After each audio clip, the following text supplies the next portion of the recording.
الحمد لله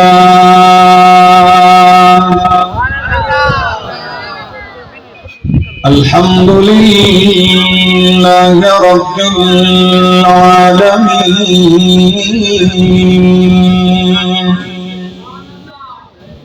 والعاقبة للمتقين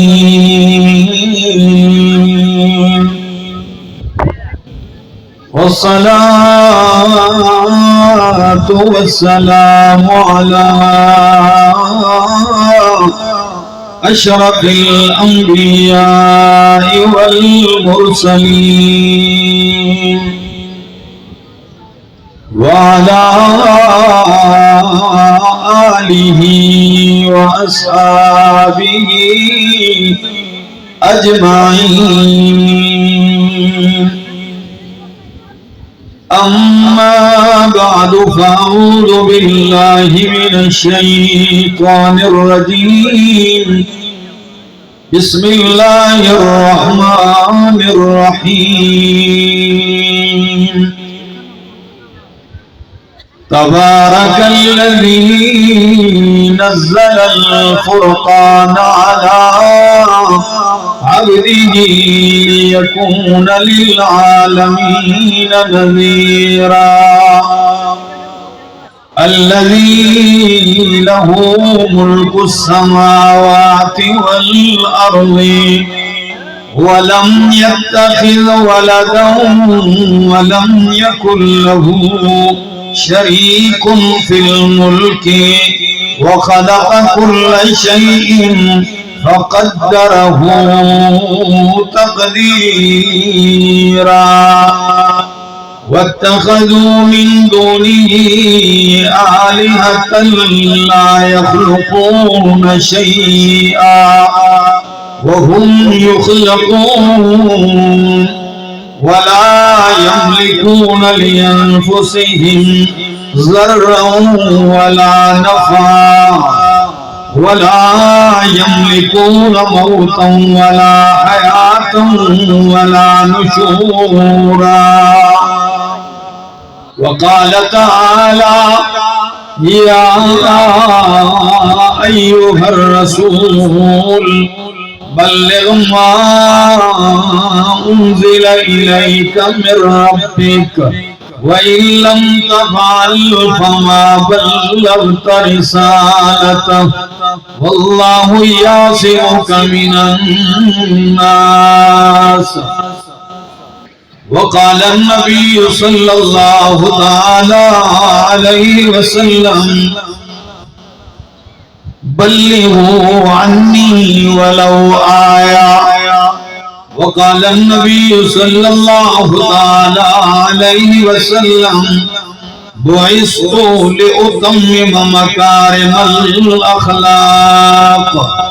وقال النبي صلى الله تعالى عليه وسلم: إن الله يرفع بهذا الكتاب أقواما ويضع به آخرين.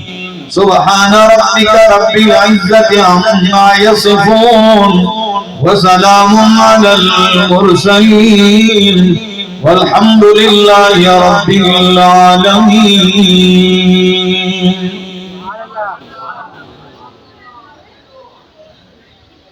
جس دور پہ نازاں تھی دنیا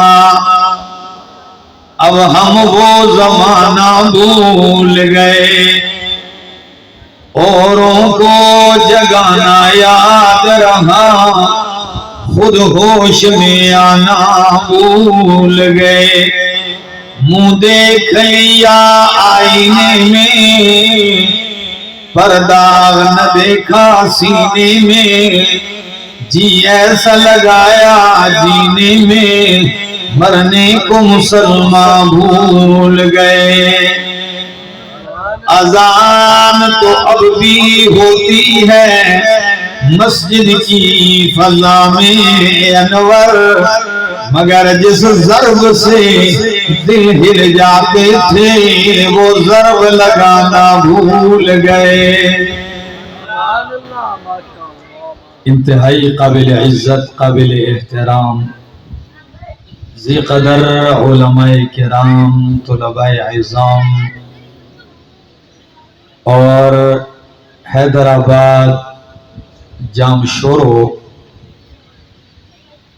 اور گرد و نواح سے آئے ہوئے میرے معزز مکرم دوستو، السلام علیکم۔ کافی دیر سے آپ لوگ بیٹھے ہیں، علماء کرام کے مواعظ سن رہے ہیں۔ میری حاضری یہ بھی اسی سلسلہ کی ایک کڑی ہے کہ ہم لوگوں تک اللہ کا پیغام پہنچائیں۔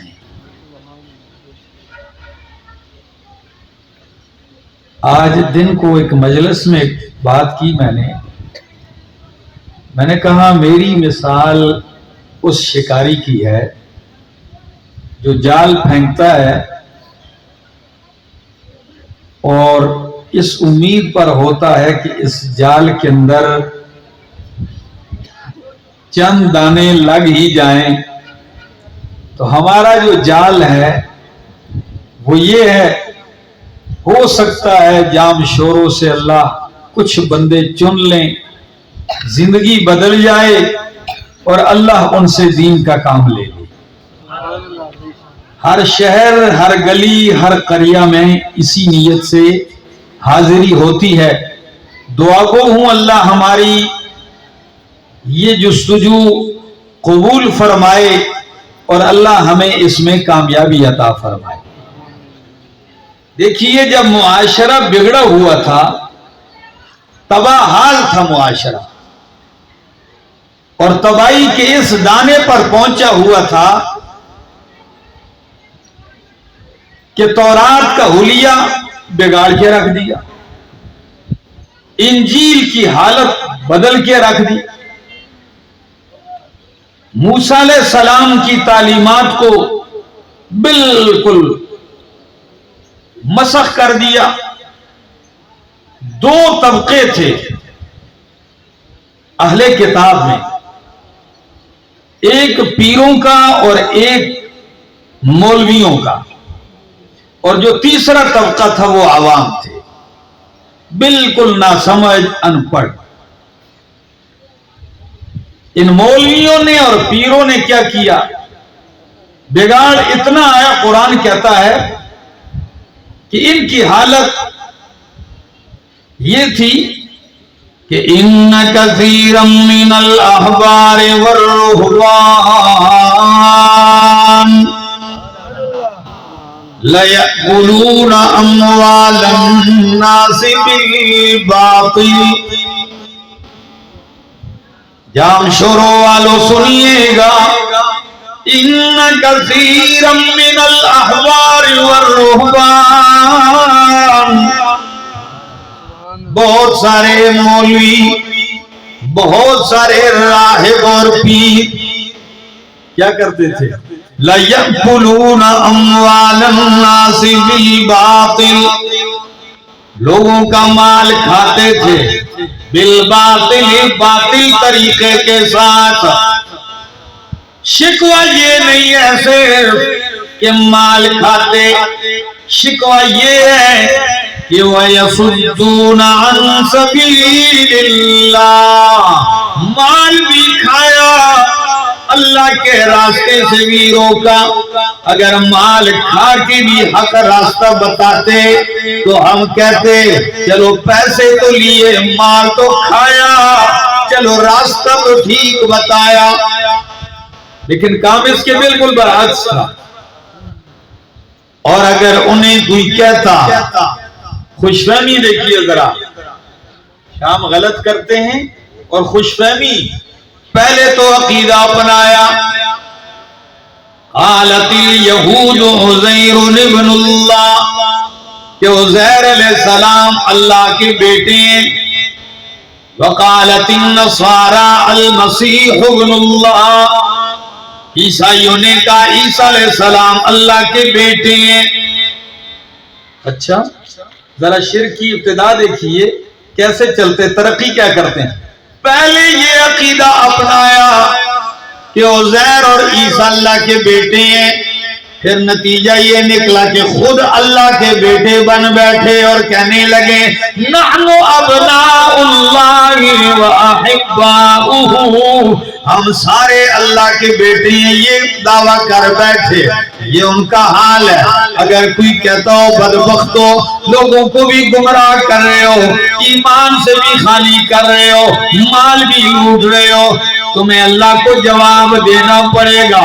تو فوراً کہتے لن تمسنا النار الا ایام معدودات, کہ ہمیں آگ نہیں چھوئے گی مگر تھوڑے سے دن.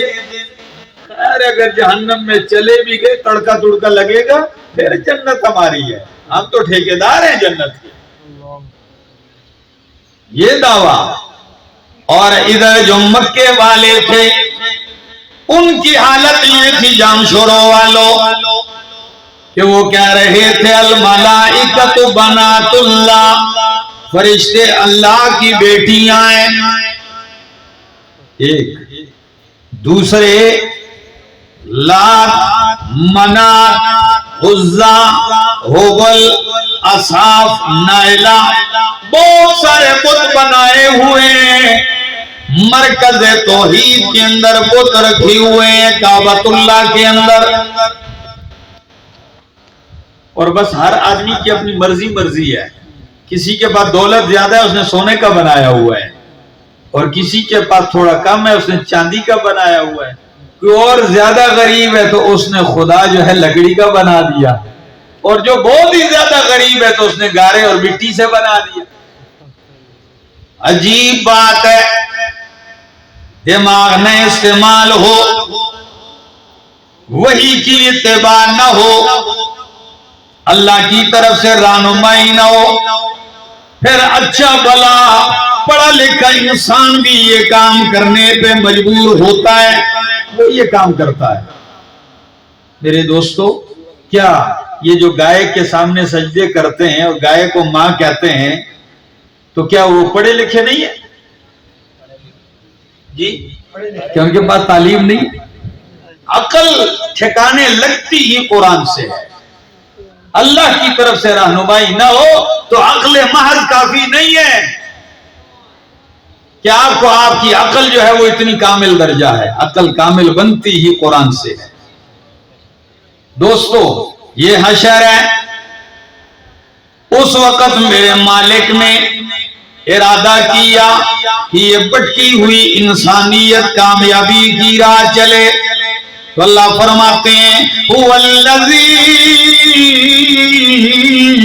بعث فی الأمین رسولا. ناراض تو نہیں ہے آپ جی؟ جم شروع والے تکبیر. نہیں, آپ سپیکر میں بولیں گے تو ان کی آواز کیسے آئے گی؟ بھائی جاگ رہے ہو, زور سے کہہ دو نعرہ تکبیر. سنیے, اللہ فرماتے هو الذی بعث فی الأمیین رسولا. اللہ وہ ذات ہے جس نے امیین میں اپنا شان والا رسول, مقام والا رسول بھیجا. وہ رسول آیا بھی بڑے عجیب انداز میں.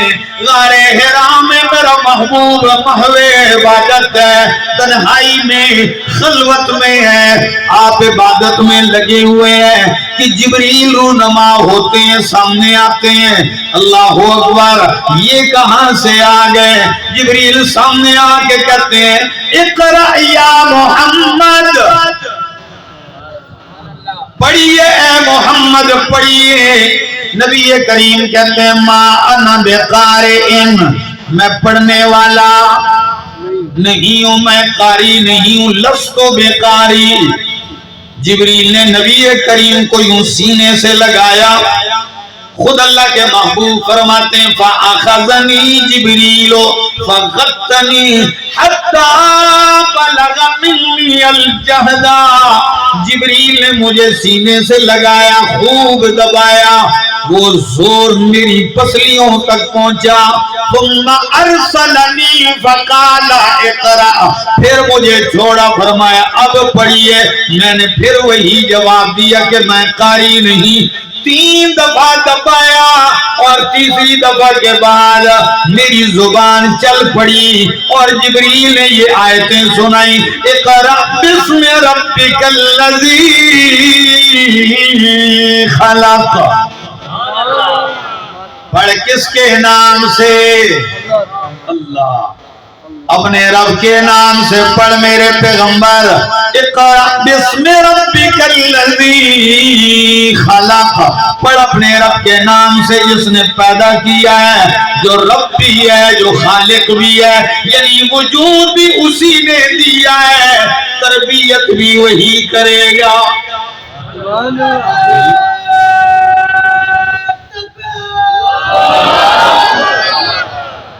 اس ایک بندے کی آواز تو سب کی آوازوں پہ باری ہے۔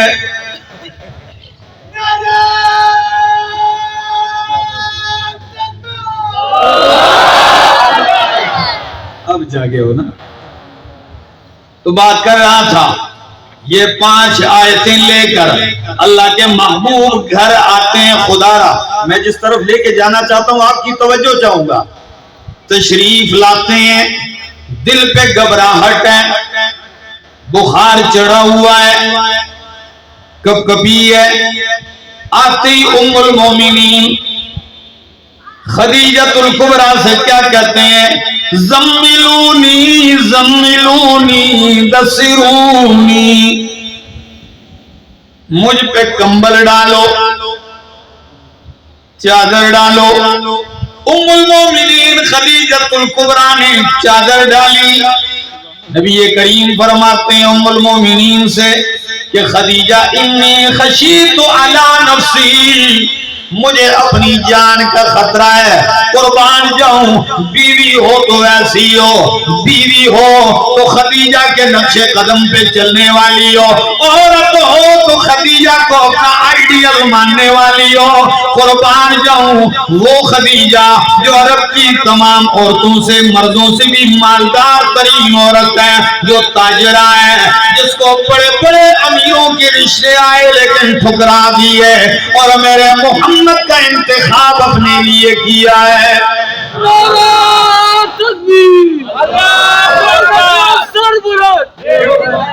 اب تھوڑی سی دیر توجہ چاہوں گا۔ ایسی وفادار بیوی جواب میں کیا کہتی ہے؟ کلا واللہ کلا واللہ لا یخزیک اللہ ابدا انک لتصل الرحم وتکسب المعدوم وتصدق الحدیث وتقر الضیف وتعین علی نوائب الحق۔ اللہ، عجیب کمال کے الفاظ ہیں۔ یہ نہیں آج کل کی عورتوں کی طرح خاوند پریشان آیا تو اس نے اور پریشان کر دیا۔ جی کسی آدمی نے کہا، آج کل لطیفے بنائے ہوئے ہیں نا، کہا جی حادثہ اور مصیبت میں کیا فرق ہے؟ کس میں؟ نے کہا اگر بیوی بازار گئی اور مر گئی تو حادثہ ہے، اور اگر زندہ واپس آ گئی تو مصیبت ہے۔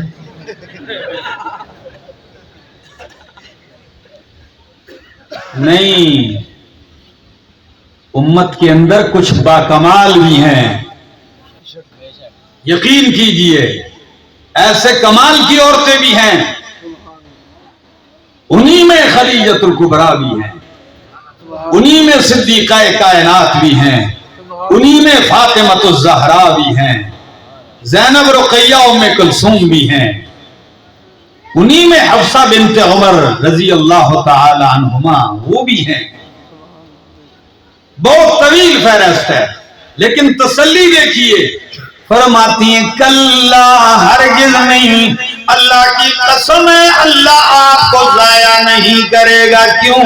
انک لتصل الرحم، تو رشتے جوڑنے والا ہے.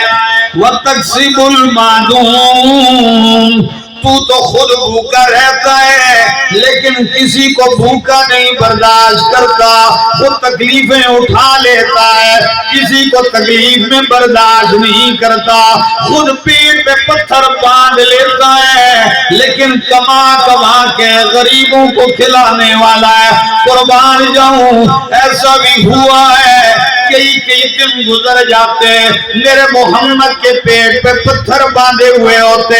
جب تبھی تو غزوہ خندق میں ایک صحابی آیا، یا رسول اللہ قمیص اٹھائی پیٹ سے، فرمایا میں کئی دن سے بھوکا ہوں، میرے پیٹ پہ پتھر باندھا ہوا ہے.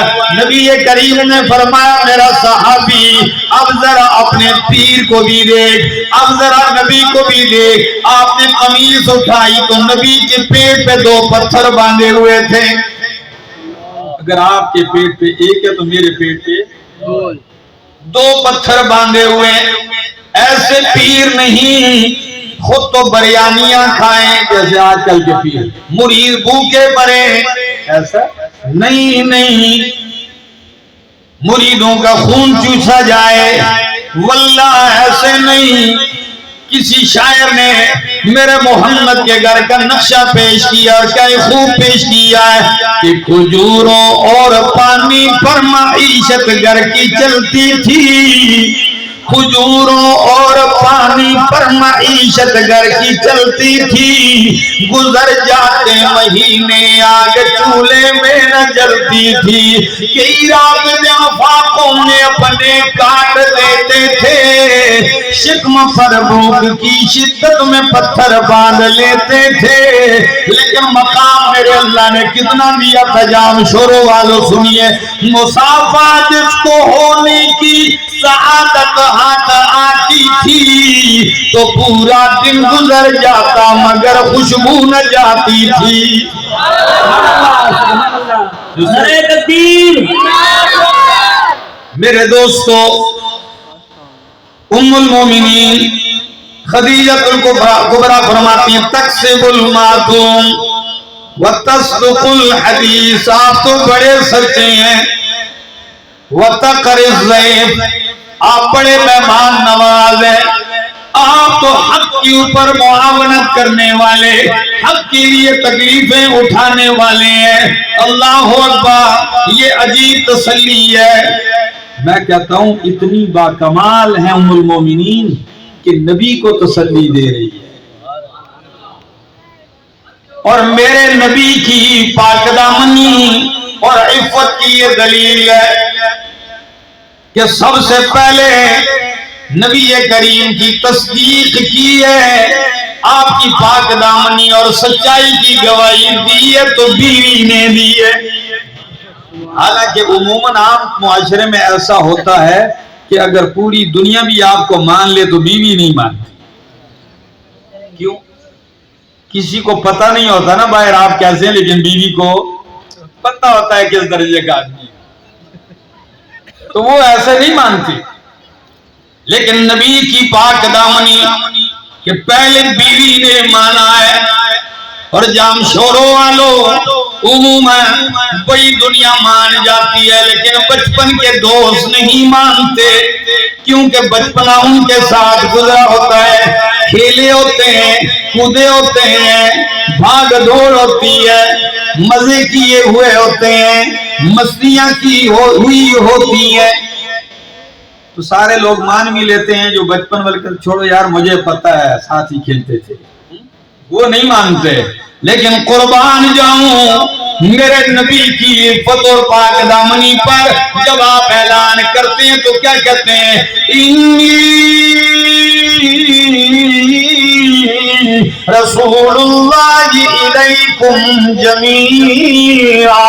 او کائنات کے لوگوں، میں تمہاری طرف اللہ کا رسول بن کے آیا ہوں. تم سب کے پاس اللہ کا آخری نبی ہوں ہوں، قربان جاؤں میرے محمد کے بچپن کا دوست ہے۔ ابو بکر صدیق آگے بڑھ کے کیا کہتے ہیں جام شروع والو، کہتے ہیں یا رسول اللہ اگر آپ اللہ کے آخری نبی ہیں تو ہاتھ آگے کیجئے، ابو بکر آپ کا پہلا امتی ہے۔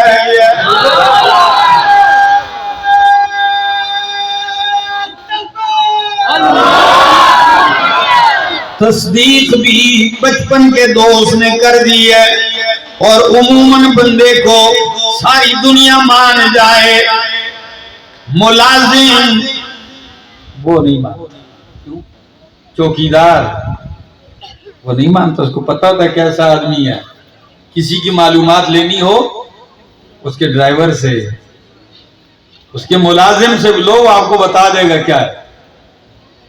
لیکن قربان جاؤں نبی کریم کے غلام نبی کریم کے گھر میں پلتے ہیں، غلام تو نہیں تھے ابتدا، اغوا کیے گئے تھے حضرت زید، پھر اغوا ہونے کے بعد بکتے بکتے نبی کریم کے گھر تک آئے۔ تفصیل چھوڑ رہا ہوں، ادھر ماں باپ تلاش میں لگے ہوئے ہیں، ہمارا بیٹا کہاں گم گیا۔ تلاش کرتے کرتے کسی نے باپ سے کہہ دیا کہ وہ تو مکہ میں ہے اور فلاں کے گھر ہیں۔ سارا خاندان آتا ہے، ماں باپ بھائی رشتہ دار ماموں چچا آئے ہوئے ہیں۔ نبی کریم سے کہتے ہیں جی زید ہمارا بیٹا ہے، وہ غلام نہیں ہے، ہم اسے مانگنے آئے، بھیک مانگتے ہیں آپ سے اپنے بیٹے کی۔ نبی کریم فرماتے ہیں ٹھہر جاؤ، زید آنے والا ہے، اگر اس کی مرضی ہوئی تو جائے آپ کے ساتھ، میں نہیں روکوں گا، لیکن اگر وہ نہ جانا چاہے تو پھر آپ کچھ نہ کہنا۔ باپ بھی سوچتا ہے یہ کیسے ہو سکتا ہے، ماں سے بچھڑنے والا بچہ، باپ سے بچھڑنے والا بچہ، آزادی سے بچھڑنے والا بچہ، غلامی کی زنجیروں میں جکڑا جانے والا، کس طرح جب اتنے عرصے کے بعد ماں باپ کو دیکھے گا، کیسے نہیں جائے گا۔ لیکن قربان جاؤں چند لمحے کے بعد جب زید آتے ہیں، نبی کریم دیکھتے ہیں چمٹتی ہے ماں باپ، چمٹتی اس سے محبت ہے، پیار کا عجیب منظر ہے، آنسو بہائے جا رہے ہیں، سینے سے لگایا جا رہا ہے۔ نبی کریم فرماتے ہیں زید اب تیرے سامنے دونوں باتیں ہیں، تو نے ماں باپ مال اولاد جائیداد جاگیر وطن چمن امن ہر چیز قربان کر دی، اور کہتے ہیں کہ جو جان مانگو تو جان دیں گے، جو جان مانگو تو جان دیں گے، جو مال مانگو تو مال دیں گے، مگر یہ ہم سے نہ ہو سکے گا، محمد کا جاہو جلال دیں گے۔ یہ نہیں ہو سکتا، ہر چیز قربان کر دیں گے۔ خیر ام المومنین نے نبی کریم کو تسلی دی، چادر تو اوڑی میرے محمد نے، کمبل تو میرے محمد نے اوڑ لیا، آپ لیٹے ہیں۔ قرآن نے اس انداز کو یوں ارشاد فرمایا یا ایھا المزمل قم اللیل الا قلیلا نصفہ او انقص منہ قلیلا او زد علیہ ورتل القرآن ترتیلا۔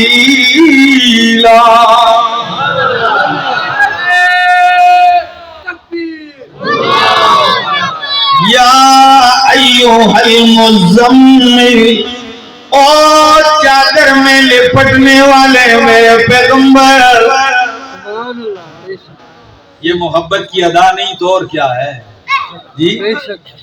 یا ایھا المزمل یا ایھا المدثر، دونوں خطاب، اور چادر اوڑھنے والے کمبل اوڑھنے والے میرے پیغمبر، آپ کو لیٹ گئے، میں نے جو مشن دیا ہے اس کے بعد لیٹنا نہیں، قم آپ نے تو کھڑا ہونا ہے۔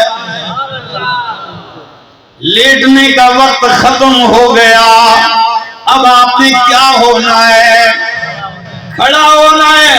آپ نے صفا کے پہاڑی پہ کھڑے ہو کے میری توحید سنانی ہے، آپ نے مکے کے دامن میں میری توحید سنانی ہے، آپ نے بتوں کی پجاریوں کے سامنے کھڑا ہونا ہے اور کیا کرنا ہے؟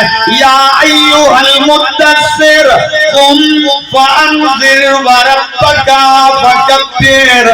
علماء بیٹھے ہیں، عجیب الفاظ ہیں، کبر ربک نہیں فرمایا بلکہ کیا فرمایا؟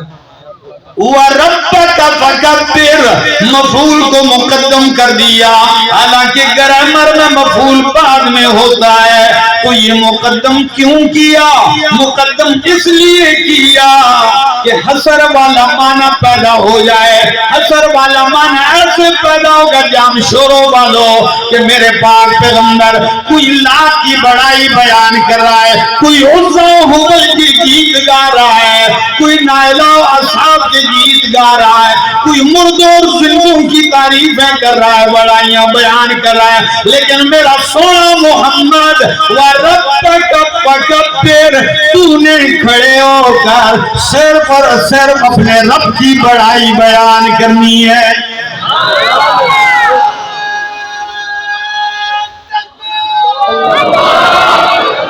تو نے میری عظمتوں کے چرچے کرنے ہیں، تو نے میری بڑائیاں بیان کرنی ہے۔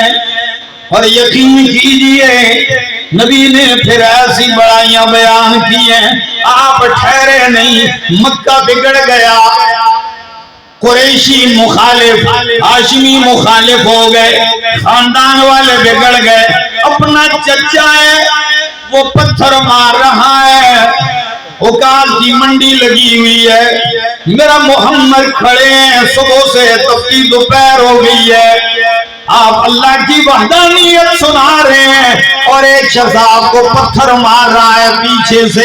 ایک صحابی جاہلیت کا واقعہ بیان کرتے ہیں اپنا ایمان لانے سے پہلے، کہتے ہیں ایک نوجوان ہے، حسین و جمیل ہے، وہ اللہ کی توحید سنا رہا تھا، اور ایک بڑی عمر والا شخص پتھر مار کے کہتا، کبھی کہتا یہ پاگل ہے، کبھی کہتا یہ مجنون ہے، کبھی کہتا ہے یہ دیوانہ ہے، یہ جھوٹ بول رہا ہے، یہ باپ دادا کا دین چھوڑ چکا ہے۔ میں نے پوچھا لوگوں یہ خوبصورت جوان کون ہے جو اللہ کی توحید کے نغمے سنا رہا ہے؟ تو جواب ملا کہ یہی وہ ہستی ہیں جن کا نام محمد ہے صلی اللہ علیہ وسلم۔ میں نے پوچھا یہ پتھر مارنے والا کون ہے؟ تو جواباً کہا گیا یہ پتھر مارنے والا بھی کوئی دوسرا نہیں، اپنا چچا ہے۔ جب گھر سے مخالفت ہو تو کتنا دکھ ہوتا ہے، کتنی تکلیف ہوتی ہے۔ جی میں یہاں آپ کے پاس بیٹھا ہوں، میرا چچا آ کے کہے بھائی لوگوں جھوٹ بول رہا ہے، کلیجہ نہ پھٹ جائے گا؟ لیکن کیا کیا جائے، یہ پیغام سنانے کے لیے تنگ سینہ نہیں، کھلے سینے سے یہ کام ہوتا ہے۔ سبحان اللہ، بے شک یہ کام کرنے کے لیے سینہ کھل جاتا ہے، ہاں تنگ سینے والا یہ کام کر ہی نہیں سکتا۔ یہی وجہ ہے کہ میرے پاک پیغمبر کو قرآن کے اللہ فرماتے ہیں الم نشرح لک صدرک، الم نشرح لک صدرک، میرے پیغمبر کیا میں نے آپ کے کہنے کے بغیر آپ کا سینہ کھول نہیں دیا؟ شرح صدر سے نہیں نوازا کہ ساری کائنات مخالف ہے، لیکن میرے نبی کے پائے استقلال میں ذرا بھی جنبش نہیں آتی، پہاڑ ٹل جائیں لیکن میرے محمد کے قدم نہیں ٹلتے اپنی حق کی بات سے۔ سبحان اللہ، بے شک سچا۔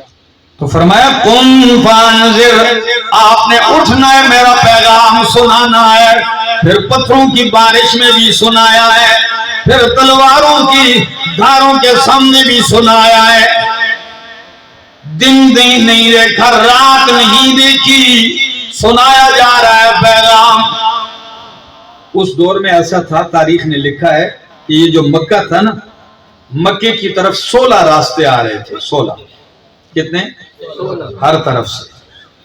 تو ان 16 راستوں پہ مکے کے مشرکین نے ہر چوک میں ایک مٹکا رکھا ہوا ہوتا تھا، اس مٹکے اور گڑے میں پانی ہوتا تھا زمزم کا۔ یہ استقبال کیا جاتا کہ کوئی مکہ میں داخل ہو تو اس کا استقبال زمزم سے ہو جائے۔ جن چوراہوں پہ زمزم رکھا ہو، آج وہ دور آیا ہے کہ انہی چوراہوں میں انہی راستوں پہ مٹکے کے ساتھ 2-2 3-3 بندے بھی بیٹھے ہوئے ہیں ان 16 راستوں پہ۔ یہ کس لیے بیٹھے ہوئے ہیں؟ ہر آنے والے سے پوچھا جا رہا ہے کہاں جا رہے؟ جی میں نے مکہ جانا ہے۔ کہتے ہیں مکے جاؤ، لیکن مکے میں ایک شخص اٹھا ہے جو باپ دادا کے دین کا منکر ہو گیا، ہمارے خداؤں کو برا بلا کہتا ہے، ان کے پاس نہ جانا، ان کی بات نہ سننا۔ اتنا پلان بنایا گیا روکنے کے لیے، لیکن جب یہاں سے روکنے کی کوشش ہوئی، نبی کریم زید ابن حارثہ کو لے کر طائف کی وادیوں میں پہنچتے ہیں۔ کہاں؟ طائف کی وادی میں پہنچتے ہیں۔ 95 کلومیٹر کا راستہ پیدل طے کرتے ہیں۔ کتنا؟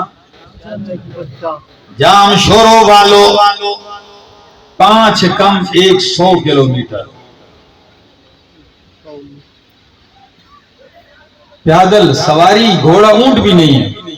لیکن جب وادی طائف میں پہنچتے ہیں، بنو ثقیف کے 3 سردار اپنے حجرے میں بیٹھے ہوئے ہیں۔ ایک کعبہ سیرا، کعبے کا غلاف سیرا ہے، دوسرے اس کے ارد گرد بیٹھے ہیں۔ نبی کریم داخل ہوتے ہیں، ایک دم لے کے کہتے ہیں مہمان کیسے آنا ہوا؟ ابھی بیٹھے نہیں نبی کریم، پانی کا بھی نہیں پوچھا انہوں نے۔ نبی کریم نے فرمایا او طائف کے سرداروں، میں تمہارے پاس اللہ کا پیغام لے کے آیا ہوں، اللہ کی وحدانیت سنانے آیا ہوں، میں اللہ کا رسول ہوں۔ جب آپ نے قرآن پڑھا تو وہ تینوں میں سے ایک بدبخت کہنے لگا اخرج من بلدنا، نکل جا ہمارے شہر سے، کیا اللہ کو تیرے سوا کوئی اور نہیں ملا نبی بنانے کے لیے؟ دوسرا کہنے لگا کہ میں تجھ سے بات بھی نہیں کرنا چاہتا، اور تیسرا بدبخت کہنے لگا میں یہ غلاف کعبہ چیر کے ٹکڑے تو کر دوں گا، تجھے نبی نہیں مانوں گا۔ یہ رویہ، یہ رد عمل، لیکن قربان جاؤں نبی کریم کی استقامت پر، آپ کے صبر و تحمل پہ قربان جاؤں، فرمایا او سردارو تم نے جو کہا میں نے معاف کر دیا، پر میری ایک شرط ہے، تم نے تو سارے اخلاقی پھینک دیے، یہ بھی نہیں دیکھا 95 کلومیٹر کا راستہ طے کر کے ایک مہمان آیا ہے، تم نے تو مجھے پوچھا بھی نہیں، لیکن میں بھی تم سے مطالبہ نہیں کرتا، ان اجری الا علی اللہ، میں تو چندے بٹورنے والا نہیں ہوں، میں تو اپنے اس کام کی اجرت کس سے لیتا ہوں؟ اللہ سے لیتا ہوں۔ اللہ اکبر۔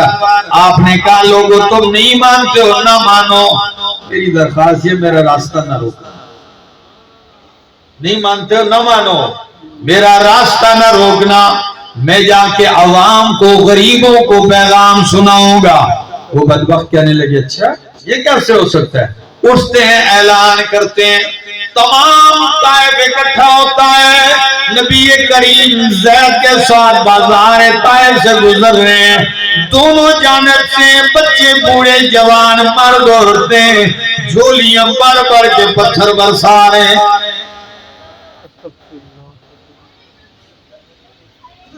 میں بڑی کوشش کرتا ہوں جب یہ واقعہ سناتا ہوں نا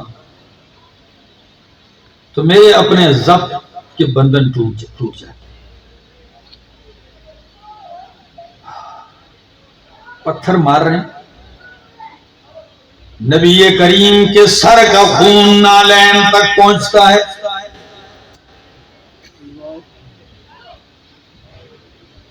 کیا گزرتی ہوگی جامشوروں والوں. کسی نے کیا خوب لکھا کہ رجل غریب وحید بعید عن اہلہ و وطنہ. ایک بندہ ہو، اکیلا ہو، گھر سے وطن سے دور، پردیسی ہو، اجنبی ہو، خاندان بھی نہ ہو، اور پورا شہر اسے پتھر مارنے پہ آ جائے، اس کے دل پہ کیا گزرتی ہوگی. لیکن خون میں رنگین میرے پاک پیغمبر انگوروں کے ایک باغ میں جا کے پناہ پکڑتے ہیں. انگوروں کا ایک باغ ہے، اس میں داخل ہو جاتے ہیں. باغ بھی عتبہ اور شیبہ کا ہے. جب انہوں نے دور سے دیکھا کہ باغ میں 2 شخص داخل ہو گئے اور نبی کریم کو پہچان لیا کہ خون میں رنگین ہے، کپڑوں کا ایک تار بھی خشک نہیں ہے، تو انہیں بھی ترس آیا. دشمن وہ بھی ترس کھا گیا.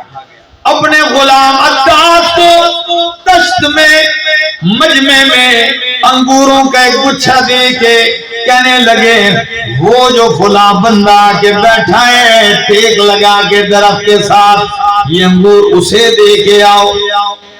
اس غلام کا نام عداس ہے. اٹھا انگوروں کا گچھا لے آیا. نبی کریم خون میں رنگین بیٹھے ہیں. زید جوتا نکالنے کی کوشش کرتا ہے، نالین مبارک جوتے نہیں اترتے، خون جمع ہوا ہے. نبی کریم انگوروں کے اس گچھے کی طرف ہاتھ بڑھاتے ہیں تو کیا کہتے ہیں؟ بسم اللہ. کیا؟ بسم اللہ کہہ کے ہاتھ بڑھایا. عداس نے بسم اللہ سنا تو ایک دم کہنے لگا یہ کون سا کلمہ آپ نے پڑھ دیا؟ یہ لوگ تو یہاں بسم اللہ تو کوئی نہیں جانتے، یہاں تو بسم اللہ والعزیٰ والے ہیں. آپ نے یہ کلمہ کہاں سے پڑھ لیا؟ نبی کریم کہتے ہیں تو کون ہے، کہاں سے ہے، تو کڑے علاقے سے، آپ کون سے علاقے کے ہیں؟ تو وہ کہنے لگا میں عراق کا ایک شہر ہے نینوا. نہ تو نینوا کہوں. نبی کریم خون میں رنگین بھی ہے پھر بھی مسکرا کے کہنے لگے یہ تو میرے بھائی یونس علیہ السلام کا علاقہ ہے. میرے بھائی یونس علیہ السلام کا علاقہ ہے. تو عداس کہنے لگا آپ ان کو کیسے جانتے ہیں؟ نبی کریم نے فرمایا وہ بھی اللہ کے نبی اور رسول تھے، میں بھی اللہ کا رسول ہوں. اللہ نے ان کے حالات مجھے قرآن میں سنائے ہیں. بس یہ جملہ کہنے کی دیر تھی، عداس نے فوراً آپ کا ہاتھ تھام لیا. جب ہاتھ تھاما بوسہ دے کے کیا کہتا ہے؟ اشہد ان لا الہ الا اللہ واشہد ان محمد رسول اللہ. کلمہ پڑھ لیا. جب کلمہ پڑھا یہ 2 دشمن دیکھ رہے کہ ہم نے تو صرف انگور دینے بھیجا، یہ ہاتھ چومنے لگ گیا. فوراً آواز دے کے بلایا عداس ادھر آؤ. عداس ہے یہ تو کیا کر رہا ہے؟ اللہ کے بندے یہ کیا کر رہا ہے؟ وہ کہنے لگا لوگو تم مانو یا نہ مانو میں نے پہلی ملاقات میں مان لیا ہے. یہ اللہ کے نبی ہیں، سچے رسول ہیں.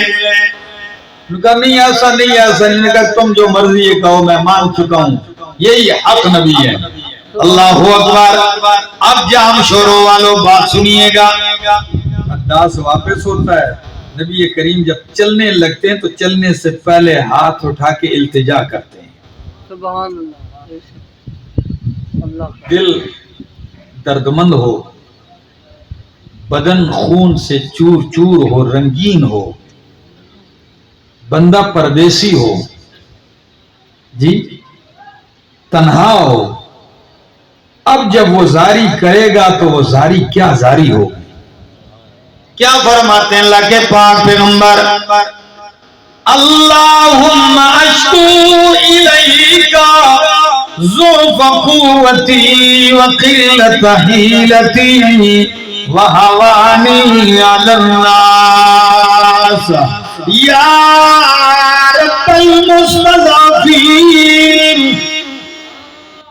یا رب المستضعفین یا ارحم الراحمین الہ من تکلنی یا اللہ الہ عدو یتجہمنی.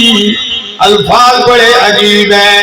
فرمایا اللہم اشکو الیکا ضعف قوتی وقلت حیلتی, اللہ میں اپنی کمزوری بے بسی کی شکایت آپ کے سامنے کرتا ہوں.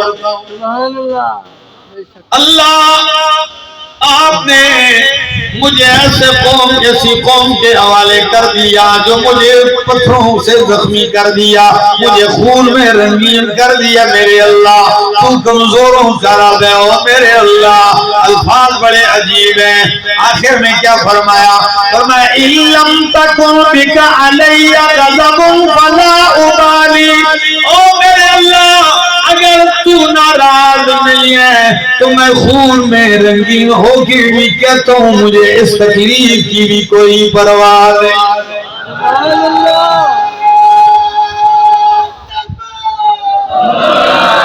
اگر تو ناراض نہیں تو مجھے اس تکلیف کی بھی کوئی پرواہ نہیں ہے.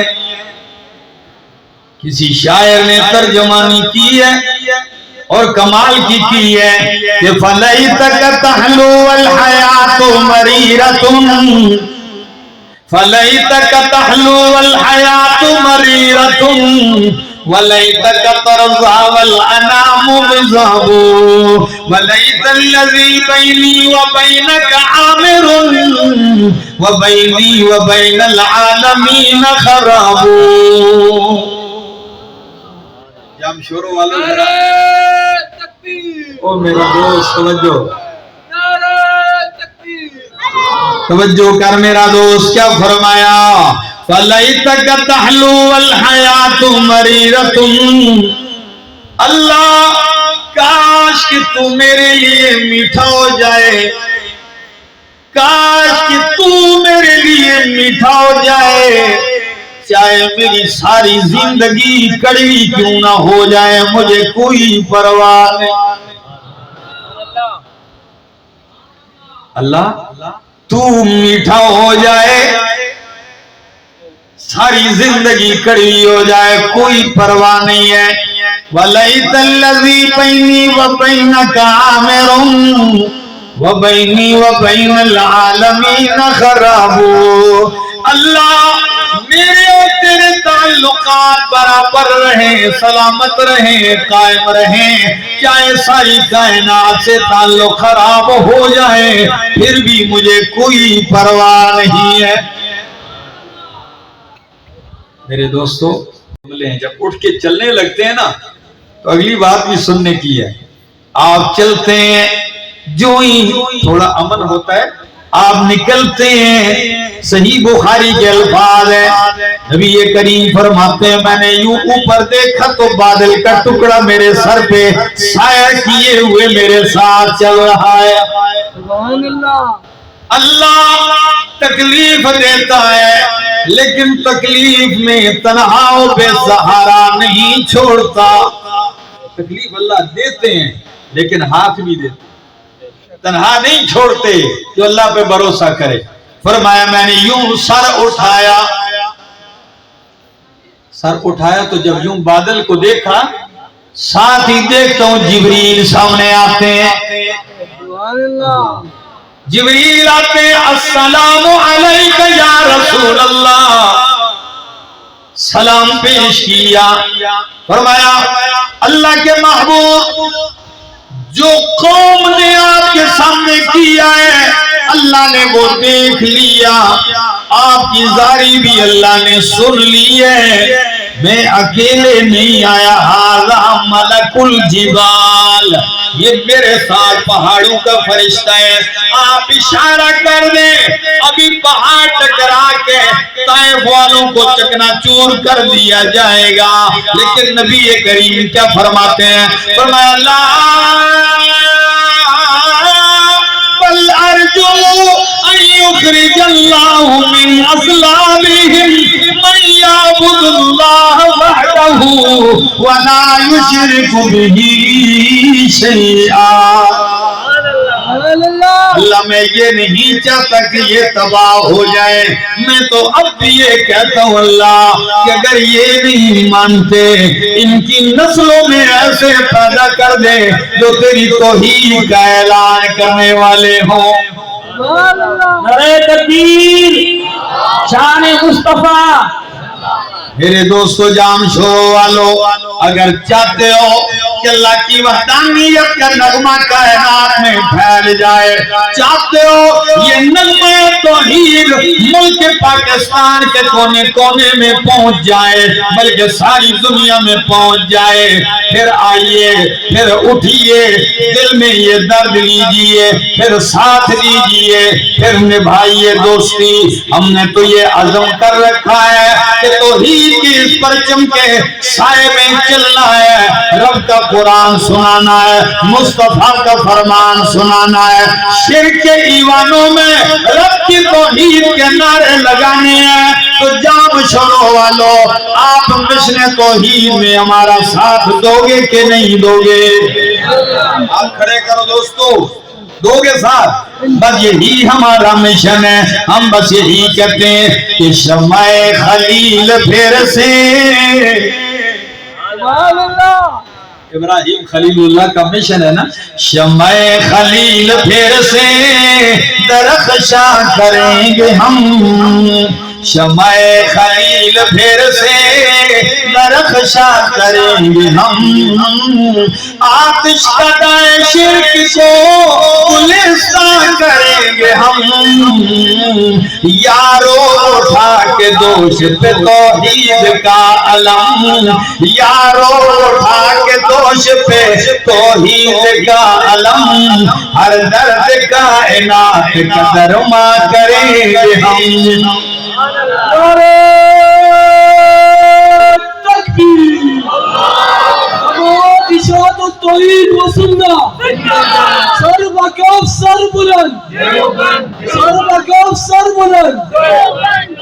یہ کوئی نہیں ہوتا کہ آپ اللہ کی توحید سنائیں، آپ کے گلے میں ہار پڑے، ابتداً تکلیف ہوگی، ہار بھی پڑیں گے، پھول بھی برسائے جائیں گے، لیکن پہلے رگڑا نکلے گا۔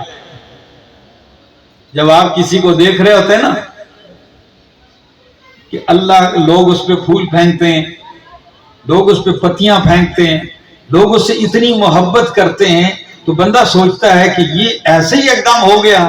پھر جا کے ذرا پوچھ لو نا تو پھر آپ کو وہ بتائے گا کہ ہینا رنگ لاتی ہے پس جانے کے بعد۔ مہندی میں رنگ کب آتا ہے؟ جب وہ پستی ہے، خوب رگڑا نکلتا ہے، پاؤڈر بنتا ہے، تب جا کے وہ رنگ دیتی ہے۔ تو میرے دوستو، پھر اگر رنگنا چاہتے ہو تو پھر آ جاؤ اس مشن میں، توحید سنانے میں، سنت سنانے میں، ہر تکلیف کے لیے تیار۔ یہ پرواہ نہ کرنا کوئی کیا کہتا ہے۔ یہ دنیا اگر لوگوں کو دیکھ کے آپ نے چلنا ہے نا تو آپ کسی کام کے بھی نہیں ہو، کسی کام کے بھی نہیں ہو۔ اس لیے نہ پیدل چلنے والے کو لوگ چھوڑتے ہیں، نہ سواری پہ جانے والے کو چھوڑتے ہیں۔ بندہ چل رہا تھا نا تو ان کے پاس گدھا بھی تھا، میاں بیوی جا رہے تھے، تو خاوند نے بیوی سے کہا آپ بیٹھ جائیں۔ بیوی بیٹھ گئی گدھے پر، وہ آگے سے رسی پکڑ کے چل رہا ہے۔ چوک سے گزرے تو کسی نے کہا بڑا ہی رن مرید ہے، بیوی کا غلام ہے، بیوی کو بٹھایا، خود پیدل چل رہا ہے۔ تو اس کو تھوڑی سی غیرت آئی، بیوی سے کہتا تو نیچے اتر، میں خود بیٹھتا ہوں۔ تو بیوی کو اتارا، خود گدھے پہ بیٹھ گیا، بیوی پکڑ کے جا رہی ہے۔ تو چلتے چلتے آگے کسی نے دیکھا کتنا بے غیرت آدمی، خود سواری پہ بیٹھا ہے، اس بیچاری کو پیدل چلا رہا ہے۔ تھوڑا اور آگے گئے تو بیوی سے کہا دونوں بیٹھتے، تو ایک گدے پہ جب دونوں بیٹھ گئے، تھوڑا آگے اور ظالم آدمی گدھا مار دیا، دو بندے بیٹھے، تو بیوی سے کہا چلو دونوں اترتے۔ دونوں اتر کے پیدل جا رہے ہیں، گدھا خالی پکڑا ہوا ہے۔ کسی نے کہا کتنے بڑے بے وقوف ہیں، گدھے ہوتے ہوئے بھی پیدل جا رہے ہیں، سواری موجود ہے پیدل جا رہے ہیں۔ تو جب تنگ ہوا تو آخر میں کہتا ہے چلو گدھے کو اٹھا لیتا ہوں، تو آخر میں گدھا اٹھا لیا۔ جب آگے پہنچے لوگوں نے کہا پاگل وہ ہے۔ میرے دوستو یہ دنیا میں دیکھو گے لوگوں کو تو آپ کو کسی حال میں جانے نہیں دینا۔ ہاں ہم نے یہ نہیں دیکھنا، ہم نے یہ دیکھنا ہے رب نے جو راستہ متعین کیا ہے اس پہ چلنا ہے۔ اللہ نے میرے محبوب سے تبھی تو فرمایا میرے پیغمبر الم یجدک یتیما فآویٰ ووجدک فردا۔ میرے پیغمبر آپ یتیم تھے میں نے ٹھکانہ دیا، آپ فقیر تھے میں نے غنی کر دیا ہے، آپ کے ارد گرد ساری گمراہی تھی میں نے آپ کے ذریعے ان گمراہوں کو ہدایت دے دی ہے۔ لوگ جو مرضی کہیں آپ نے کیا کرنا ہے، اما بنعمت ربک فحدث، آپ کو میں نے نعمت قرآن سے نوازا ہے، آپ کھل کر اسے بیان کریں۔ اما بنعمت ربک فحدث، میں نے آپ کو نعمت قرآن سے نوازا ہے، اسے بیان کیجئے، لوگوں کی پرواہ نہ کرنا۔ شاعر کہتا ہے عرفی تم اندیش سے غوغائے رقیبا، عرفی تم اندیش سے غوغائے رقیبا، آواز سکا کم نہ کن در رزق گزارا۔ تکبیر، سربکف سربدیر، سربکف سربدیر۔ میرے خیال سے آخری لمحات ہے، بس کرتا ہوں۔ اب یہ کہتے ہیں پشتو، نہیں پشتو ہم نہیں، آپ پورے پاکستان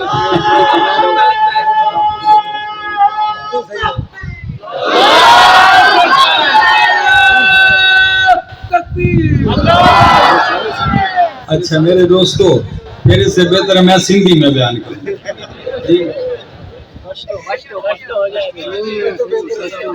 کہ سارے سندھی مانوا۔ چلو میرے دوستو چند باتیں ہیں، بس بات ختم کرتا ہوں۔ پشتو والے بھی اردو سمجھتے ہیں، ٹھیک ہے نا دوستو؟ بات کر رہا تھا کہ جو لوگ مرضی یہ کہیں، ہم نے کام کرنا ہے، اللہ کا پیغام سنانا ہے، شوق کے ساتھ، جذبے کے ساتھ، شرح صدر کے ساتھ، برداشت کے ساتھ، ہمت کے ساتھ، تحمل مزاجی کے ساتھ۔ یہی وفا کا راہ ہے، یہی وفا کے لیے بہترین سڑک ہے، یہ بے وفائی کا راستہ نہیں ہے۔ اور جس نے آنا ہے ہم کہتے ہیں ہمارے ساتھ وہ آئے جو سر اٹھا کے چلے۔ ہم اہل جنو اور جھکے موت کے آگے، ہم تو جب بھی مریں گے موت پہ احسان کریں گے، زندگی باقی ملاقات کا۔